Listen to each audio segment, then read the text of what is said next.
Isak tangis warga pecah ketika pemakaman Direktur Rumah Sakit Indonesia di Gaza, Manwar Al-Sultan, yang gugur akibat serangan udara Israel di apartemennya pada Rabu 2 Juli 2025. Tampak dalam video dibagikan jurnalis foto Gaza, Ahmed Kahel di Instagram, sejumlah orang mengerumuni jenazah Al-Sultan. Isak tangis warga pecah ketika pemakaman Direktur Rumah Sakit Indonesia di Gaza, Manwar Al-Sultan, yang gugur akibat serangan udara Israel di apartemennya pada Rabu 2 Juli 2025. Tampak dalam video dibagikan jurnalis foto Gaza, Ahmed Kahel di Instagram, sejumlah orang mengerumuni jenazah Al-Sultan. Terlihat sejumlah warga menangis saat kepergian Al-Sultan. Video lainnya juga dibagikan media Turkiye TRT World menunjukkan beberapa orang menggelar sholat jenazah dengan tangis yang tertahan. Diketahui Al-Sultan meninggal bersama keluarganya di kediamannya di kawasan Tal Halwa.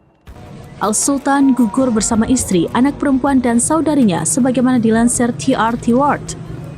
Mercy Indonesia, organisasi kemanusiaan yang turut membangun Rumah Sakit Indonesia di jalur Gaza, menyampaikan duka yang mendalam atas gugurnya Al-Sultan dan keluarga.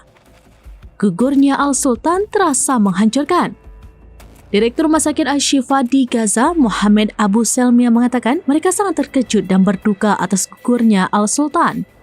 Dia menambahkan Al-Sultan adalah salah satu akademisi terkemuka sekaligus salah satu dari 2 dokter spesialis jantung yang tersisa di Gaza. Putri Al-Sultan, Lubna Marwan Al-Sultan, mengatakan bahwa ayahnya tidak pernah terlibat gerakan apapun dan selalu mementingkan pasien di atas segalanya.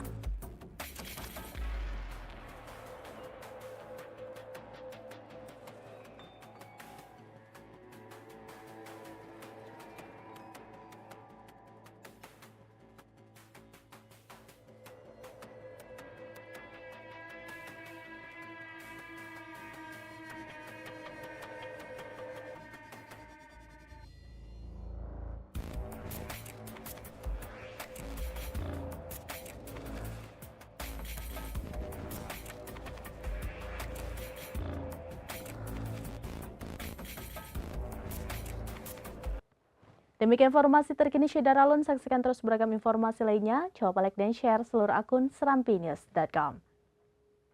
Tribun X sekarang menghadirkan lokal menjadi Indonesia.